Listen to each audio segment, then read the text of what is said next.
Yes, I'm looking forward to this. Sunday's always very different. It is different. It's a different day. Just so we know, this track is now live. All right, now the Pony Trots here as a sort of an appetizer, I suppose, to what's happening here on Friday the 13th of December. Should be a terrific show. I know that Lachlan's very excited about this.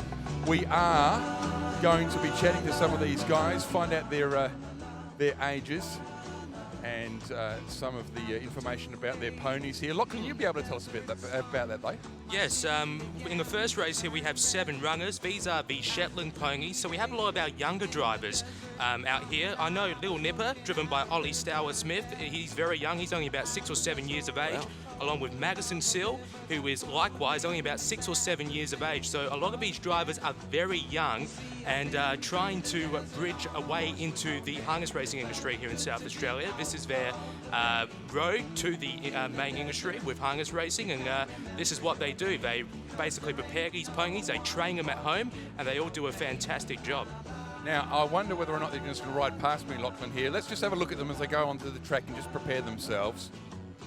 So obviously the colours here, Lachlan, very important for you to pick who's who, and you must Makes my job a lot this. easier. Yeah, that's right, indeed. All right, so are they actually competing at the moment, or is this just a sort of a warm-up? I think it's a pre-lap. Okay. Like they're just parading in front of us at the moment. And then we shouldn't be too far away before we get this race underway. Oh, there we are. They're stopping. Yep. Maybe. Or not. There they go. Yeah, so in the first race, we have the 7 runners here. We have the 1, Little Nipper, driven by Ollie Stour-Smith. We have the 2, Dash for Cash, driven by Magazine Sill. We have the 3, Swampfire, driven by Charlie Brown. We have the 4, Ben 10, to be driven by Jackson Sill. Number 5, Jamie, will be driven by Alison Fuller. Number 6, Keystone Riley, to be driven by Dakota Cummings. And number 7, Little Miss Muffet, to be driven by Brody Kittle.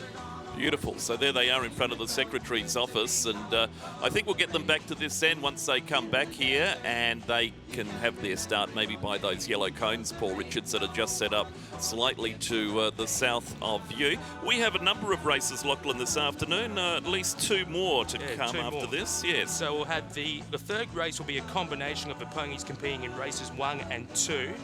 So that will be a combined race, and the first race is a Shetland, and the second pony race is for the open class ponies. So, as I said earlier, the Shetland ponies are for a lot of the younger drivers out there, and as I said, 3 drivers here, Ollie Stour, Magazine Sill, and of course Jackson Sill, only started last year. So a lot of young drivers out here, a lot of young kids getting involved with the pony, which is good to see. So, Matthew and Lockie, let me ask you, they're starting from the far side, is that right? Yep, midway down. Well, I think it might be good to just have a chat to some of these youngsters while we're waiting. All right. If we've got time, Matt, but I'll follow your lead.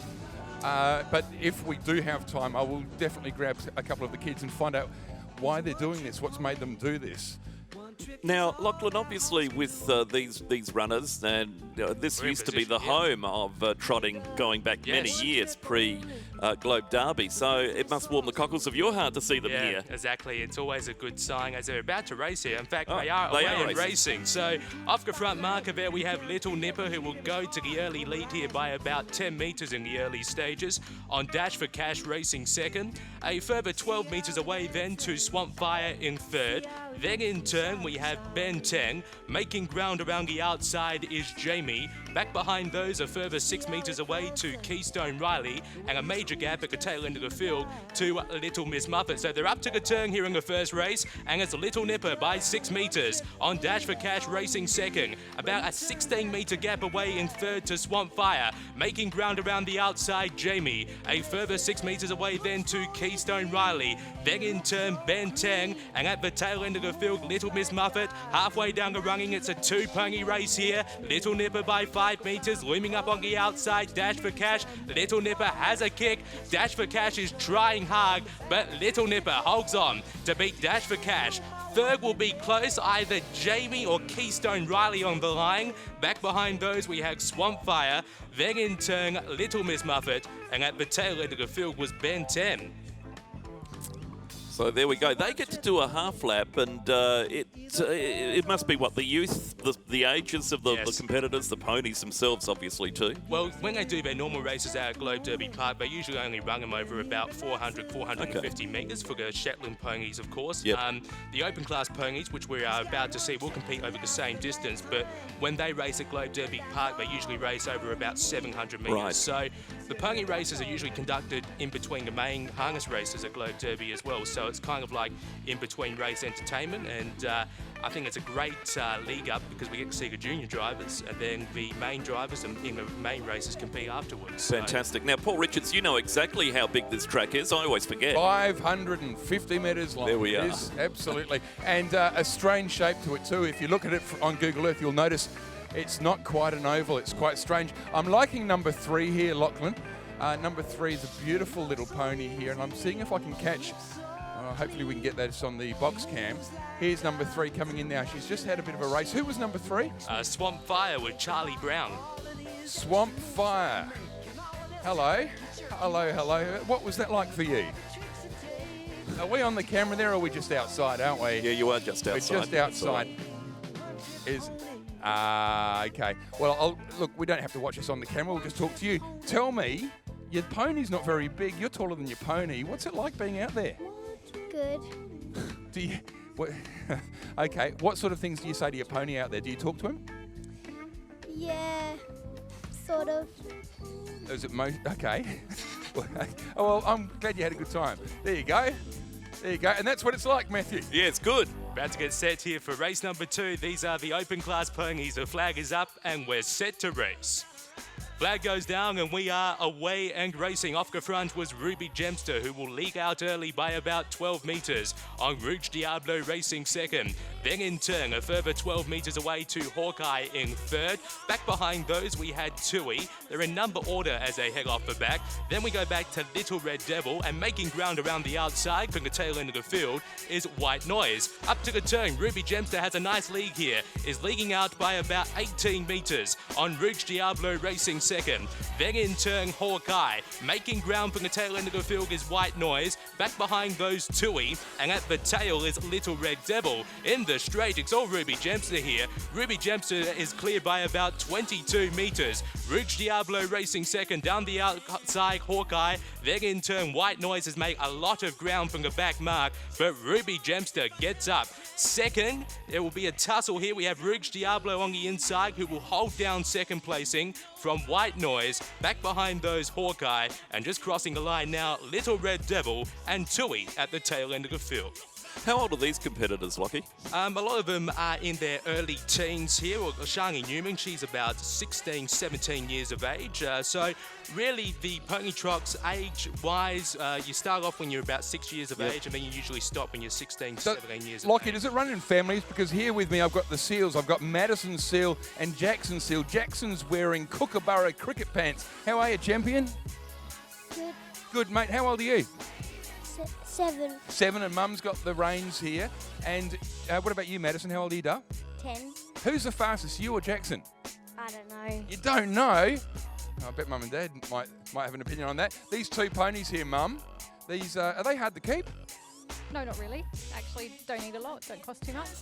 Bit different to the horses that we see with the barrel racing, Matthew. Yeah, they are. About half the size, if that. Just lining up for our next event here. If you'd like to see more of this, more harness racing, of course, as you know, Matthew, they're coming back on the 13th. 13th of December, that's right. There'll be a night of harness racing here. It is legal in terms of placing bets, etc. Yep. So a full night, so you can come back and relive a bit of history. Gamble responsibly. Indeed. The last time that they were here, prior to them being here for that reunion we had about a year and a half ago on Halloween, yes. I think it was, the last winner was Jimmy Jakes' brother. That's right. Back in 1963, I think. Was and he won by 70 yards. Wow. He was the only horse in the photo. Look at this here. I wonder if you could just ask our expert up there about number 1, because this is the smallest pony. It looks, I've seen bigger dogs. Well, Little Nipper actually won the first race, so he's a small pony, but he's a massive trier. And I know Ollie Stower-Smith driving him there. He's very passionate. He's been up since 7 a.m. this morning getting ready for the Royal Show today, so he's very pumped up. I've got... I've got this fella's looking after our try at the front. That is one fantastic pony. Yeah, he's a ripper. And what about your lad here? He looks like he knows exactly what he's doing. Excellent sort of posture in the seat. He's confident, he's ready, he's looking around. Yeah, he's just learning. He loves it. Okay, we're almost set. We're set for our third race. Of course, that was Ryan Rahoric that Paul was talking to there. Ryan's actually one of the leading trainers here in South Australia on the harness racing scene. We're away in racing. Little Nipper goes to the front in the early stages here by about 10 metres. Racing second there is Dash for Cash. Now making ground around the outside in the early stages there as they go to the first turn.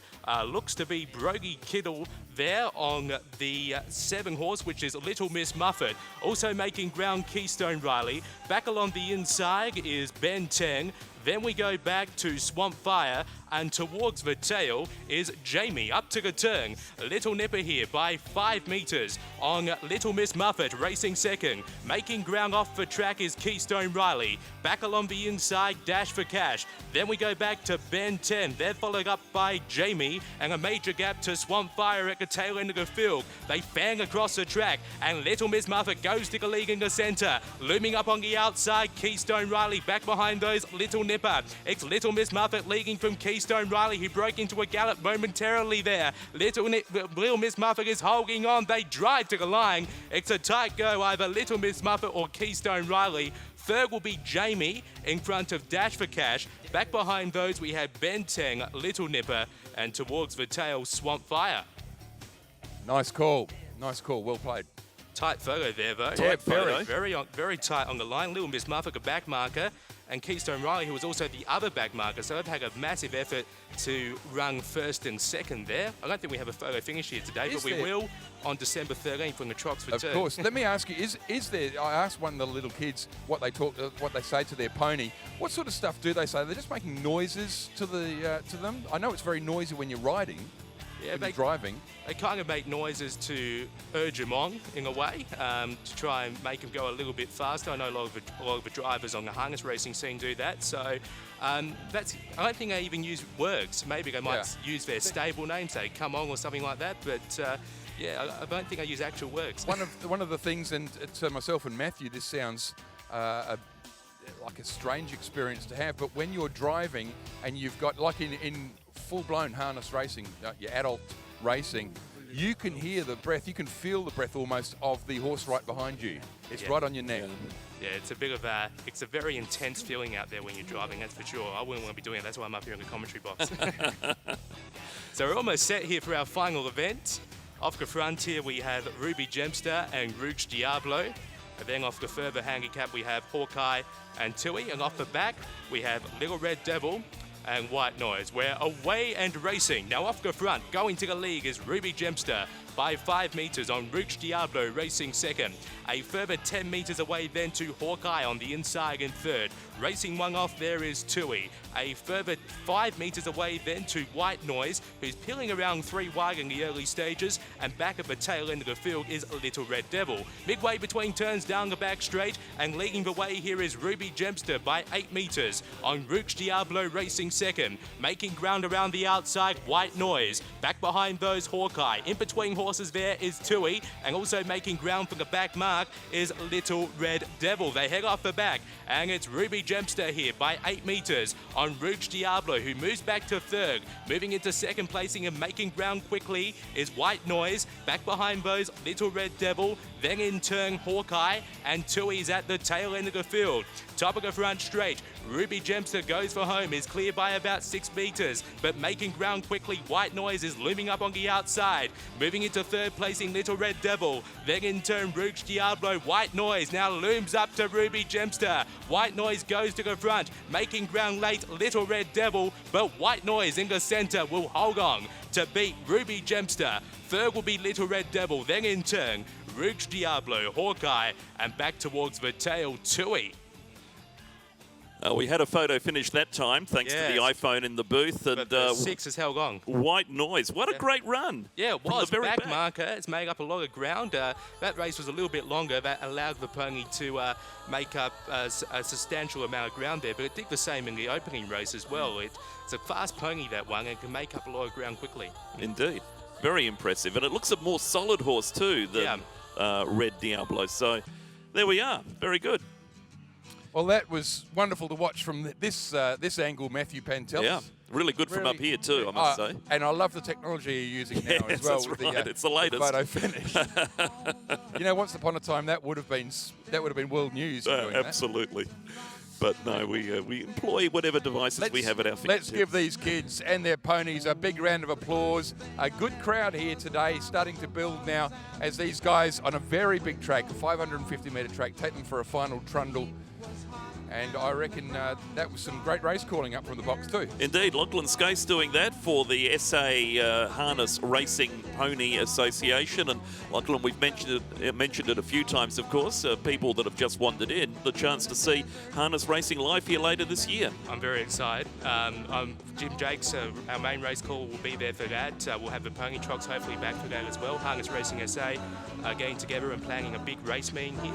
We've had one race meeting back here in 2017. Which was a flashback night here at Wayville. Of course, for those of you who don't know, there was actually harness racing conducted at this venue for decades, up until about 1973. Thousands of people were here, yes, of course. Yes, every Saturday night it was a big hit in Adelaide and a big part of pop culture here. So it's always great to be returning back to this venue. Of course, we race out at Globe Derby now, but the fact that we get to return to this venue a little bit later on in the year is fantastic. Yeah, absolutely. It's great having them back here too. A little bit nostalgic. It brings back, I'm sure, a lot of memories for many people, many who would have been children back then and were coming along with mum and dad to see the trots on a Saturday night and can come back and relive that, the best part of 50 years later, which is absolutely brilliant. So. Yep.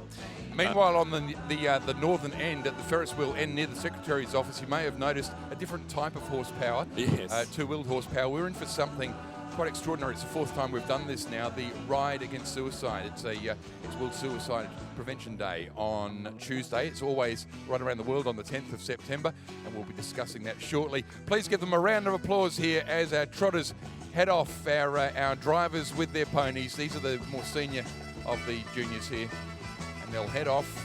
And Matthew, that's been fun. It's been good fun, hasn't it? It's great seeing them go. They're not heading off, though. It's another lap by the looks of it. So they will go around one more time. Sunday has a really weird feel to it, Yes, doesn't it? it It's does. like, let's throw a little bit of anarchy into the mix. Yeah, there's no rehearsals for this, but this is good fun. It's another chance to see them in action again. They will be gone after this lap, I'm sure. So give them a clap as they come past you. The little tackers there, ages 6, 7, 8, and the teenagers behind them. I'm not sure if they're going to go in this time. But maybe they will. We'll see somebody's on the track in front of them, so they're going to have to stop, I think. I think the young kids just want to have one more go. Yeah, that's right. Why wouldn't you here at Wayville? They're going around too. They are. Yeah. The Adelaide Showgrounds. Why wouldn't you try and stay on as long as you could? We do, don't we, Paul? Oh, okay. After we finish tonight with the RAA Fireworks and Energy Oz, after meet the performers, Matthew and I will do our tradition and stand in the middle of the oval and talk about old times. Yeah, that's Remember right. last Tuesday? No one listens, but yeah. Until they turn our mics off, That's which right. today. That happens. Now, here they come again past the grandstand. Yeah, so as I was saying earlier, a lot of these kids work their own ponies. They train them.